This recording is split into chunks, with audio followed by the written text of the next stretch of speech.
Hello from the Hashknife. I'm out getting a little fresh air while I'm under the weather today. So bear with me if I need to grab the tea. Filmed this already. My mic decided to die out, so I'm going to just do it like this. Got quite a bit of traction on the Jack Daniels post. Not intended. Thought it'd get just a couple thousand views like usual. Sometimes things, they blow up or sometimes they flop. It's crazy. You can't predict it seems like. But had a lot of hate mail. Got a good question this morning about 12:30, and I really sat on it, drank some coffee as I'm trying to recover here with a oncoming flu, I think, and it got me thinking. So I'm gonna share my response. It's an open letter to the followers about the Jack Daniel thing. It's just an interesting thing. I won't insult your intelligence. You can read it down below if you want to just skip this whole video. But I have some takes on it that I'll add in here as we go.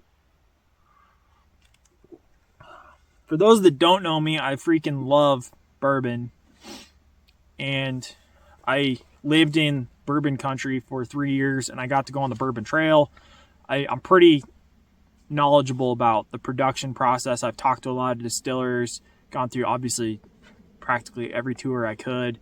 I've got a lot of knowledge about it, and it's just something that's interested me, so I've read about it more too. Those that have said you need to stop drinking before you post, this was, I think, October 3rd or something when I posted it. It's Sober October, man.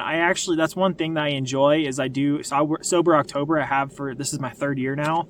It's good just for, there's a lot of things. Thinking about, alcohol, appropriate use of it, not, overusing it.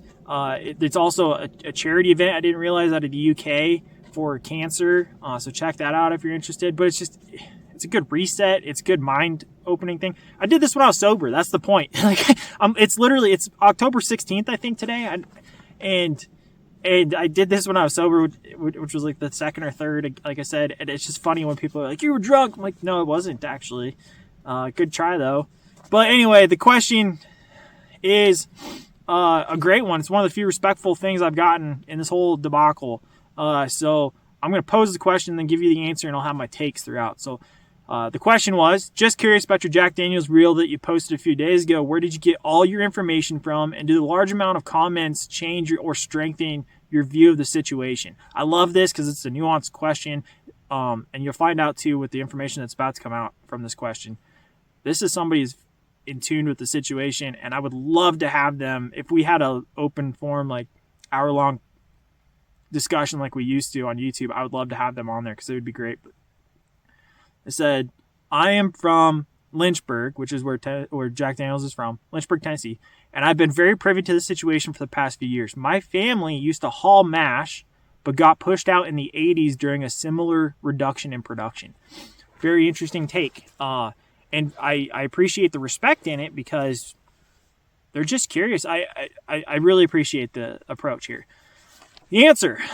First, thank you for the respectful interest. We've received quite a bit of hate mail over the post, which is interesting to say the least. Between Instagram and Facebook, there have been a total of 804,000 views, 3,200 comments, and 3,900 shares and counting.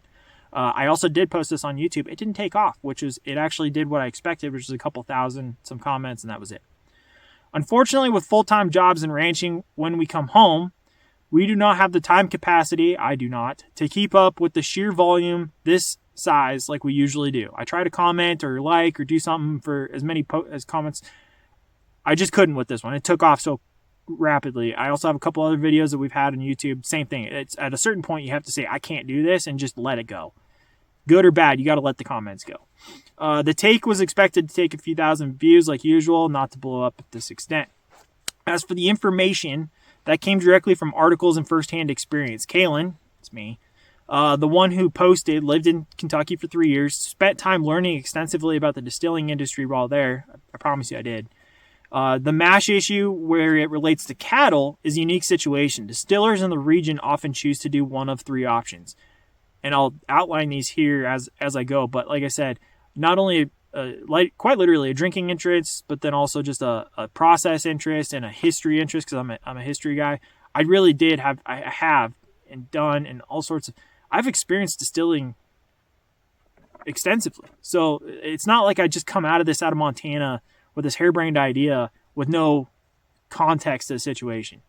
So the first option with that mash, they typically give the mash away for free, which is a cheaper source of removal and disposal on top of promoting strengthened community relationships. This is most common found with craft distillers. If you like craft beer, you probably would like craft distillers if you decide to bump it up to the big boy league, so to speak. Because a lot of the weird things, people kind of come up with the harebrained ideas like, I wonder if that would taste good in a beer. They try it at a microbrew or a craft level. They do the exact same thing at craft distilling level. And they have so much overhead already because they're a little guy and they're trying to do everything so locally sourced that oftentimes it costs them more to get rid of it than it does to just give it away for free. So that's oftentimes the first option. Typically, again, craft distillers. The second option, the distillery simply sells it, often at a low cost because they discovered it's another source of revenue and it's still a mutually beneficial waste and food product from a distiller to a cattle producer. Again, it emboldens a relationship between the company and the community. Now, the third option, this is the hybrid approach, and this is what appears to be what Jack Daniel's took. Based on the additional information, both reported, commented, messaged, and other sources I've received in the past 2 weeks since that post, this is the approach they took. They both gave some of the mash away and sold it at low cost to producers. Now, as for the comments, the keyboard farmers and ranchers are interestingly some of the worst people that were on here with their takes, assuming it's actually producers on the other end of the profiles in the first place. It is interesting to see some of these who are the most vile with their comments and direct messages to the account are farmers and ranchers who think you're an idiot simply for having an opinion. Then, of course, everyone had to make it a political, massive jousting event over this simple thing. Oh, it's all Biden's fault. Oh, it's all Trump's fault. Oh, it's the tariffs. Man, that's really annoying when it's something that's not necessarily directly tied to politics and you just always bring that up. Gosh, that gets so annoying. The polarization in the comment section was pretty astounding. On Facebook, we recently published a short article titled An Agriculture of Complaint. It addresses that polarization. What most people seem to miss out on that 75-second video was the message.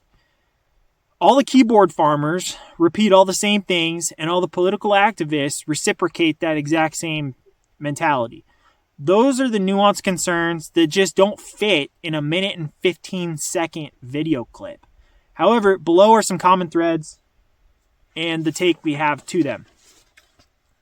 Now, first, I want to start with the message because that's important. We got to clarify that in 75-second video. You got to clarify this. We as a nation and as corporations are making decisions that are rapidly destroying farming and ranching production. Okay, we're all about capitalism, especially me personally, but we also need to balance that with profit-based decisions and long-term security in mind. Okay, we're killing livelihoods. You take it to the personal level. It's a livelihood. It's a cultural thing. It's a traditional thing. It's a heritage thing. And we're also losing food security simultaneously. Our own independence as a nation within the globe, you can lose that really quickly if you let it. And that's where we're headed. A clear message in the video is that Jack Daniel's has been part of the farm and ranch industry for ages. Look at number 07 on every bucking chute and every rodeo. That was the point. And it's culturally ingrained in the ads on rodeo bucking chutes, and it sure appears as though Jack Daniel's has just left their major customer segment behind. That's what it appears, at least. They seek a loyal customer base, but then turn their backs on most of the very people they've marketed toward for over a century. That's really the overall, that was the blatant message, but the nuanced one was it was the food security, right? Now here's 5 common comments that I've seen throughout everybody, because everybody says the same thing. It's ridiculous. It's like nobody just likes one comment and says, yeah, almost like the most votes wins type thing. It's just like everybody has to repeat the same thing without looking at other comments. It's crazy. Oh, social media, folks. Okay, number 1. Farmers knew this 3 years ago. Yep, they sure did. That's an understandable argument because it gave the producers 3 years to find an alternative food source. Agreed. However, it still created a food vacuum regardless. Further, it does not change the fact that Jack Daniel's left behind those people in that community that they've been working with for decades. They just left them. That's how I feel about it. I really do. Even though it's 3 years, they just left them. Number 2, it's because of all the tariffs. There's the political. Okay. This clearly had nothing to do with the decision. It was made 3 years ago, and tariffs weren't even an introduction to a potential opportunity or suggestion of any political time at that moment. A year ago, on the 2024 campaign, it was. This was 3 years ago. In fact, bourbon sales at the time of this decision in the United States were at or very near an all-time high. So you can't justify that. Number 3, farmers got free handouts for 5 decades. Now they're upset. They see it as a right and are entitled. Okay, that's an understandable take. But an argument that's not in that video is why not raise the price from free or low cost to something higher, right? Here in Montana, in some of the worst years we've had recently, we've paid upwards of $275 per ton of hay. That's that. This year, for example, we got, I think, about 280 tons total. So multiply that out. It becomes a big chunk of change. Is the distillery not even considering this? Because based on the limited reporting information, that part was never shared. It appears Jack Daniel's made the decision without ever offering to increase the feed to something as simple as like a $50 a ton or $10 a ton. I don't know what their price was before. Let's say it was $10. Why don't you increase it to $50 per ton? I'd love to know that. If that was the situation, there was no argument with that, simply because raising prices is part of business. It's an understandable step toward maintaining a vital feed program without severing the community relationship entirely. Like, I get it. Number 4, you voted for this. Now you reap what you sow. It's very presumptuous of you to assume exactly how I voted. Let's start there. You could probably assume that, but I'm pretty good at not telling people my full political view because I served in the Army for a long time, and I was called a domestic terrorist based off my views. So yeah, I learned how to shut up about how I see things for a long time. Perhaps 3 years ago, perhaps not. The explanation, at least in the articles, is that the decision 3 years ago was based on business initiative toward a green energy goal, and that is why the mash is now sent to an energy company instead. Regardless, voting in 2024 clearly was not a reason behind the distiller's decision. Now, if you want to go with voting, maybe voting in 2020 did, because whether you agreed with the administration or not before that, the green initiative pushes with EVs and just green energy in general, definitely it was a supplement and definitely a catalyst and a supporter of more green energy decisions, which would make sense as to why this may have come out for sure. But if you think 2024 was the reason, I don't think so. Number 5, stop complaining. You'll make farmers look bad. This is my favorite. Well, the good thing is we're not farmers. We don't till dirt. However, the message was again clearly missed with this one. Our food security is waning, and it's something we need to address and correct before it's too late. We share much of this on our YouTube and other social media platforms. If some of those keyboard farmers took the massive amounts of time they clearly have to make all their comments and direct messages, to actually research all of our channels and see the holistic approach, they might understand the more encompassing message we share on agriculture. But instead of taking care of crops or critters, they often decide to make their voice known via every comment they can, but fail to spend some of that time themselves sharing the realistic challenges and illustrate that to the public. Whereas we started this out on YouTube to physically illustrate our agricultural perspective just from Montana and to get kind of an inkling of what other cultures do. This is a great example. Kentucky and Tennessee, completely different. This is a dabble into that, just to highlight that, right? This happens to be another snapshot with another challenge on a different platform. A lot of the times, a lot of our stuff comes on YouTube. This just happens to be on Instagram. It just happens to be a different take, okay? That's all it is. We just keep trying to show this is the importance of food. This has a real impact. We're talking alcohol primarily, but you take alcohol away from it, this has tertiary effects to beef production. Has the additional, back to the original question, has the additional information changed our opinion? Has it altered our focus at all? Not a bit. Had this been reported 3 years ago, better? We would have said the exact same thing. That's it. It's less about hating on a specific country, or it's less about hating on a specific company or boycotting them or anything like that. I don't know if I'm going to drink Jack Daniels anymore. That's a personal decision. But it's more the fact that we keep pushing more and more companies, whether it's foreign-owned, domestic-owned, or it's because of politics or social, economic decisions, whatever it might be. We keep getting further and further away and stepping away from food production, and we're setting ourselves up for a bad wake-up call one day. And it just keeps coming closer. And we really need to be paying attention.